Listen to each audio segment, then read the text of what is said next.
Hey guys, how's it going? I hope you guys have been staying safe and healthy during this time. Personally, I've been counting my blessings. I've been just so grateful to keep my job and have been working from home. It's been a steep learning curve for whatever reason, and one of the things that's just kind of hit me by surprise is this feeling of being tired, like a lot. And that's where the mental health portion of this comes in. For me, I like to keep it simple. Mental health to me is feeling good about myself, my thought patterns, and my behaviors. And that's the thing. If I'm feeling tired, if I'm feeling zapped all the time, I'm not feeling good about myself and I can't be my best self. I can't do my best work. And so we're gonna dive right in, but before we begin, just a quick reminder, I am not a health professional and I'm not talking about the long-term chronic mental disorders.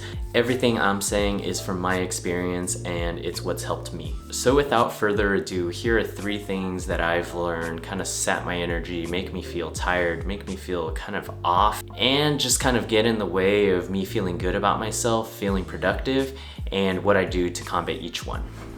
The first thing that I found has been sapping my energy is this uneasy feeling of having to tell my kids that I just can't be around with them, can't spend time with them, even though I am at home. Hindsight's 20/20, but I've had to learn that if I'm gonna be effective at working from home, I need to tell him that I need to set those boundaries. So I'm gonna tell you some things that's helped me battle that uneasy feeling. The first one is just answer the little man's questions. When are you gonna work after 11? What about after my nap?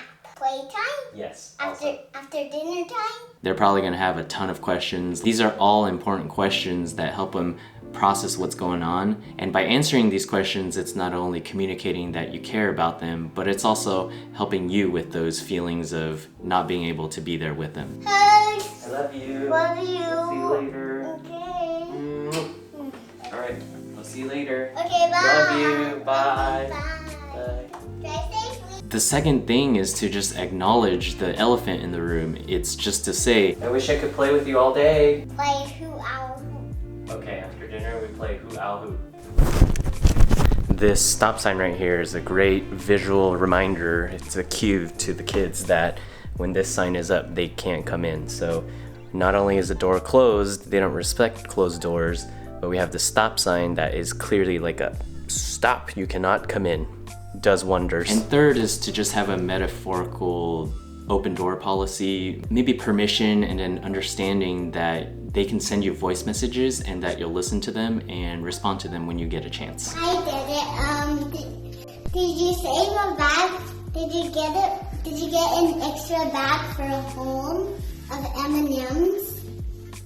I don't know about you, but for me it's been kind of hard to be at home but not doing what I normally do. Usually when I'm at home, it's nights and weekends, right? I'm home for dinner, I'm home on the weekends, and I feel like all the time that I spend at home should be with my family as much as I can. Our brains are so good at making connections between places and experiences or things you should be doing. So my brain tells me when I'm at home, I should be with my family. And so for me, it's been super helpful to just be aware of that phenomenon. And second, just to give myself permission to acknowledge that things are different and just space to be okay with that. So what I do to help my brain understand what's work time and what's permissible family time is to share a schedule with my significant other. And sharing my meeting schedule helps me greatly in 2 ways. One, it just helps me separate mandatory work time, time that I should be in this room here doing work, and time when it's okay for me to be outside picking up my kids, maybe going out in the front yard and getting some fresh air or sharing a meal with them. What are you doing over there? And it just helps Joy know when to keep the kids away from the room so they're not making loud noises even when the door is closed. For me, it's a really big distraction and it takes a lot of energy to focus on meetings when my kids are right outside playing with each other, fighting with each other, crying. And so when Joy knows that I'm in a meeting, especially an important one, she keeps the kids downstairs away so I can focus here on my work. And I want to just tell you one of my favorite things about this work from home time, but we got to go outside for that.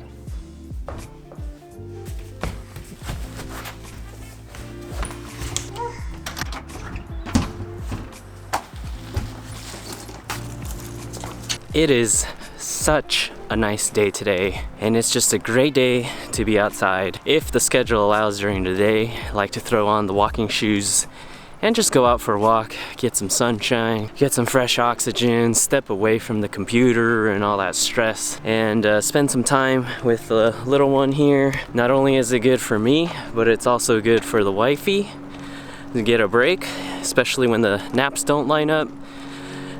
Man, if there was ever a question about what stay-at-home parents do, there is no more question. They gotta be on all the time, all day, every day. And if anything, what I'm reminded from this COVID thing is that, let it be heard here, when I get home and this COVID thing is all done, I gotta be present and help as much as I can, because the minute I step through the door is the minute wifey can finally take a break. So whatever that means, doing dishes, whatever, changing diapers, like, let it be known that no matter how tired I am from the end of the workday, I'm gonna pitch in. There's like a little area to sit and hang out. What'd you get? 10 bark? Oh, good throw. Oh, good throw. You're gonna be my athlete. Oh, you wanna go home? No? Oh no! Oh. I'm gonna miss working from home.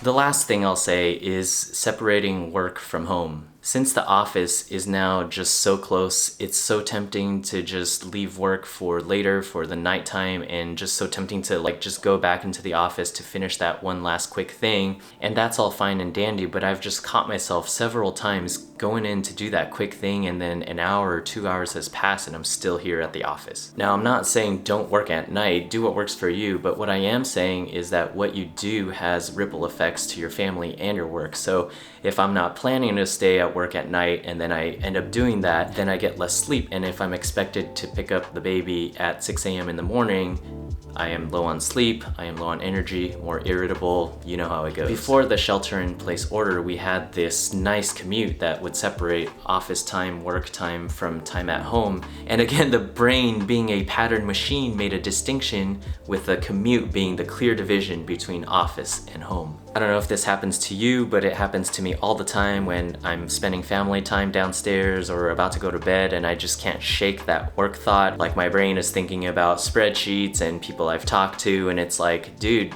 I just want to stop thinking about work. Well, maybe you can help your brain make that separation by introducing a ritual to help you keep work at work.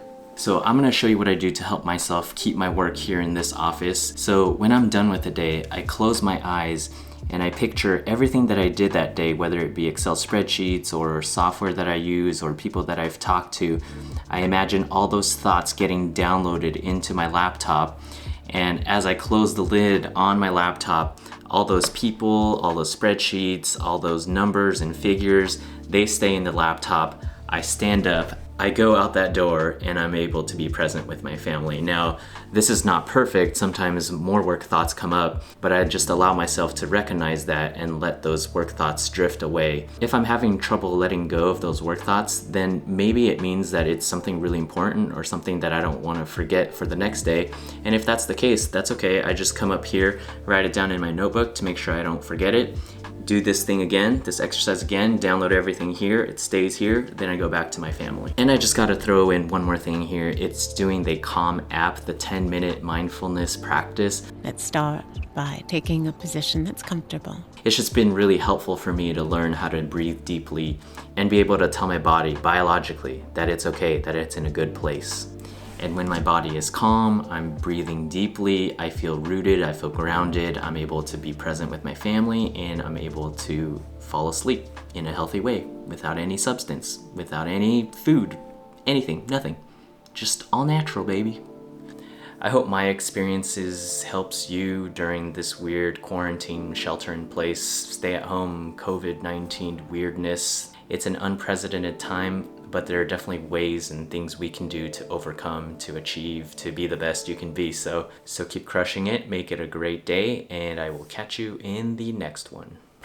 Oh yeah, one more little thing here. Hi. Let's go under the table, huh? What do you think? You wanna go under this table right here? Why? I don't know, just for fun. I don't know of any other time in history where I'll be able to enjoy these little guys as my coworkers, as my people that I get to spend breaks with.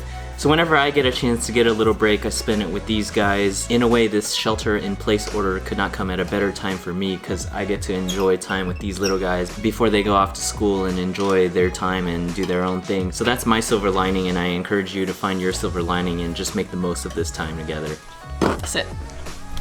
I was gonna come in here that time,